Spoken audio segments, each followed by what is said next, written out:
بسم اللہ الرحمن الرحیم۔ بہار قرآن میں ناظرین خوش آمدید کہتے ہیں۔ ہمارے ساتھ قبلہ ساجد حسین وکیل صاحب موجود ہیں۔ میں ان سے درخواست کرتا ہوں کہ وہ آئیں اور آیہ قرآنی پر گفتگو کریں۔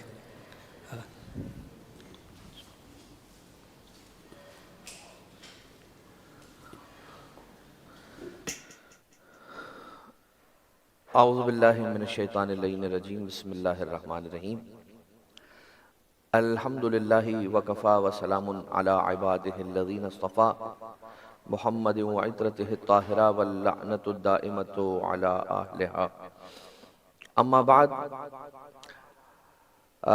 جیسا کہ آپ سماعت فرما رہے تھے کل کے سیشن میں کہ بسم اللہ الرحمن الرحیم پر کچھ عرائض اور کچھ گفتگو کی گئی تھی۔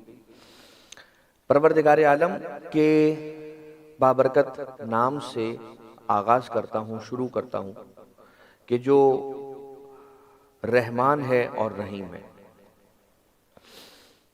اللہ، لفظ اللہ باسم اللہ، الرحمن الرحیم، یہ چار کمپوننٹس ہیں یا پانچ کمپوننٹس کہہ لیجئے اگر با کو بھی شامل کیا جاتا ہے۔ با اسم اللہ رحمان رحیم، کہ جن سے کمپرائز ہو کر بسم اللہ الرحمن الرحیم مکمل ہوتا ہے اور بنتا ہے۔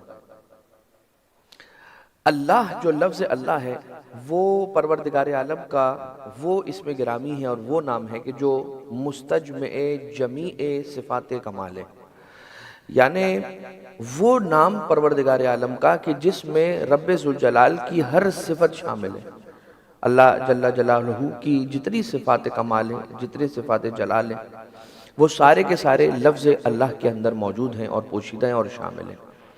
اس لیے جب اللہ کہا جاتا ہے تو آپ رحمان بھی کہہ رہے ہیں، رحیم بھی کہہ رہے ہیں، کریم بھی کہہ رہے ہیں، غفار بھی کہہ رہے ہیں، قہار بھی کہہ رہے ہیں، جبار بھی کہہ رہے ہیں۔ تو لفظ اللہ جو ہے وہ مستجمع جمیع صفات کمال و جلال دونوں ہیں۔ اب آ جائیے الرحمن اور الرحیم کی بات اگر ہم کریں تو عموماً الرحمن الرحیم کا جو ترجمہ کیا جاتا ہے وہ ترجمہ یوں کیا جاتا ہے کہ خدا کے بابرکت نام سے کہ جو بڑا مہربان اور نہایت رحم کرنے والا ہے۔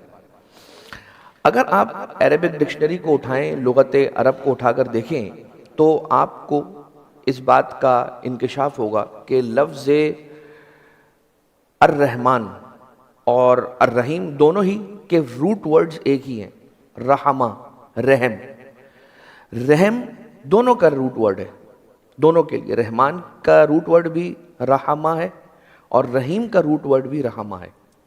تو جو دو الگ الگ لفظ استعمال کی گئی ہیں، یہ تو پروردگار عالم کی حکمت کے خلاف ہوگا کہ ایک ہی معنی دینے والے دو لفظ استعمال کیے گئے اور دو لفظ استعمال کر کے دو معنی نہیں استعمال کیے گئے اور نہیں دیے گئے، کیونکہ عموماً یہ کہا جاتا ہے خدا مہربان ہے، نہایت مہربان اور نہایت رحیم ہے۔ اب مہربان کے لیے جو لفظ استعمال کیا جاتا ہے عربک گرامر میں یا ڈکشنریز کے اندر موجود ہے وہ لفظ ہے رؤوف، لیکن یہاں پر بسم اللہ الرؤوف الرحیم تو نہیں ہے کہ جس کے لیے ہم یوں ترجمہ کریں کہ مہربان اور نہایت رحم والا ہے۔ تو اس کے لیے ظاہر سی بات ہے قرآن کریم کی صرف یہ ایک آیت بسم اللہ الرحمن الرحیم ہی نہیں بلکہ ایسی اور بہت ساری آیتیں ہیں کہ جن کو پروردگار عالم نے اس انداز سے رکھا ہوا ہے کہ جیسے فیل ہوتا ہے کہ یہ کوئی انکوڈڈ چیز ہے، انکوڈڈ آیت ہے جس کو ڈیکوڈ کرنے کی ضرورت ہے، جس کی تفصیل ہمیں درکار ہے، جس کی تفسیر ہمیں چاہیے، جس کی تعویل ہمیں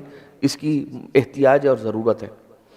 تو ایسا محسوس ہوتا ہے کہ پروردگار عالم نے قرآن کے اندر محکم آیتوں کو بھی رکھا ہے اور متشابہ آیتوں کو بھی رکھا ہے، اور محکم آیتیں آسانی سے سمجھ میں آ جاتی، متشابہات کے لیے محنت کرنا پڑتی ہے۔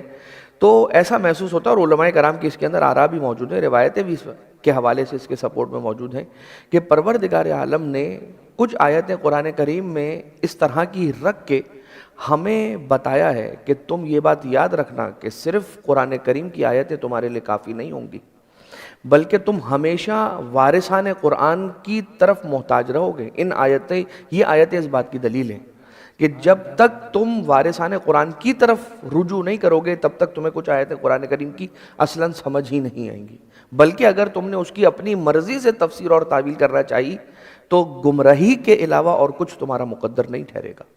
اب یہاں پر دیکھیے کہ چھٹے امام صادق آل محمد امام جعفر صادق علیہ الصلوۃ والسلام اللہم صلی علی محمد و آل محمد مولا سے جب پوچھا گیا الرحمن الرحیم کے بارے میں کہ مولا بسم اللہ الرحمن الرحیم میں الرحمن کیا ہے الرحیم کیا ہے، اور یہ دونوں اگر ایک ہی معنی کے لیے ہیں تو پھر ان کا دو میں سے کسی ایک لفظ کا ہٹا دینا حکمت کے مترادف ہوگا، لیکن دونوں ہی لفظوں کو رکھا گیا ہے تو دونوں کے معنی میں کیا فرق ہے؟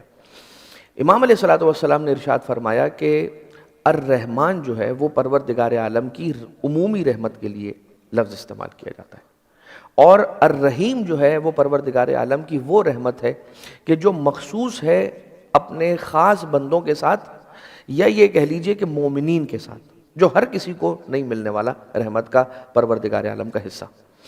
مثال کے طور پر آپ دیکھیے جب بارش ہوتی ہے تو کیا بارش برسنے سے پہلے یہ دیکھتی ہے کہ یہ گاؤں، یہ گھر، یہ کھیت، یہ کھلیان، یہ زمین مسلمان کی زمین ہے، میں یہیں پر برسوں گی، اور جو کافر ہے یا ہندو ہے یا کوئی اور ہے جو پروردگار کو نہیں مانتا اس کی وہاں پر یہ بارش نہیں برسے گی؟ ایسا تو نہیں ہوتا۔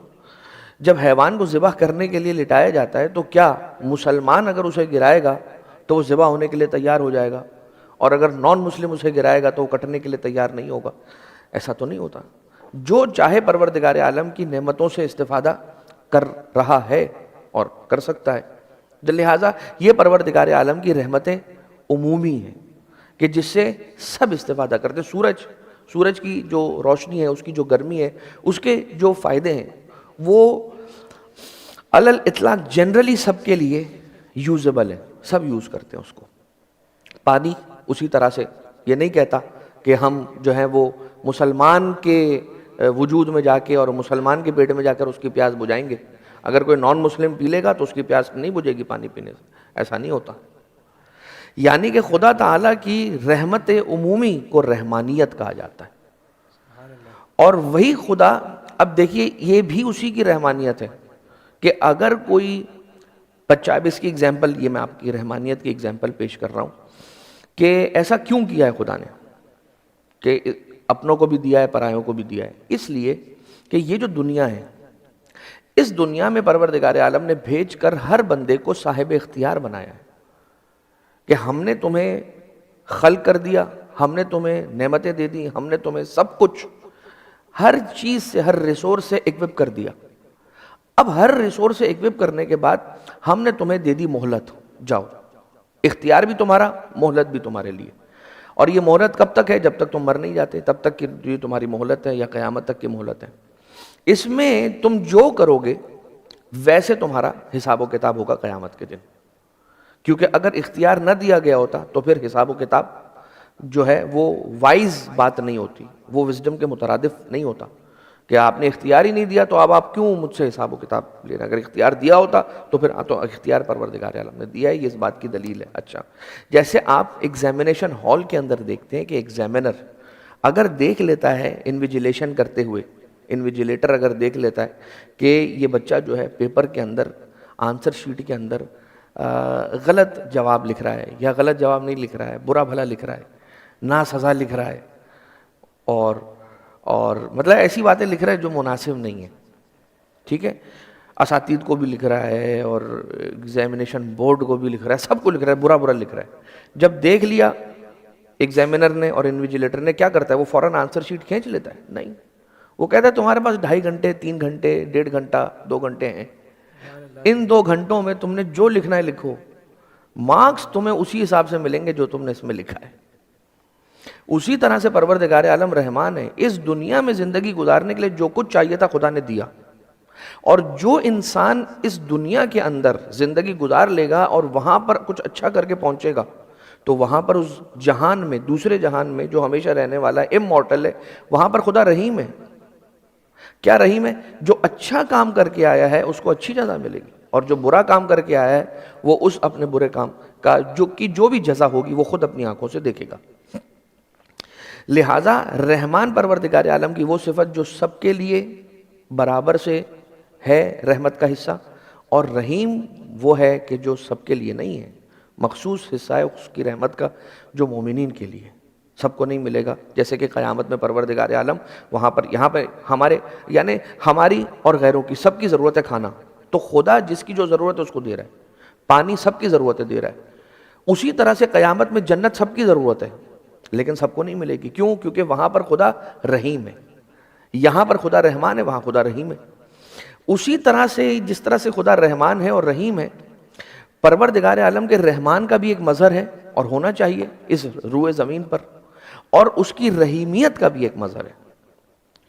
محمد مصطفیٰ صلی اللہ علیہ وآلہ وسلم پروردگار عالم کی رحمانیت کا مظہر ہے کہ پتھر بھی مارو گے تو دعا دے گا. اور علی ابن ابی طالب علیہ السلام پروردگار کی رحیمیت کا مظہر ہے کہ ہر ایک کے دل میں نہیں آئے گا، بس اسی کے دل میں آئے گا کہ جو مومن ہوگا. سب کو علی کی محبت نصیب نہیں ہوگی. لہٰذا بسم اللہ الرحمن الرحیم کی جو بات ہے ہماری، وہ آج کے سیشن کی حد تک یہاں پر اختتام پذیر ہوتی ہے. پروردگار عالم سے دعا ہے کہ ہمیں معارف قرآن کو سمجھنے کی اور اس پر عمل پیرا ہونے کی توفیق عطا فرما. وآخر الدعوانا ان الحمد للہ رب العالمین.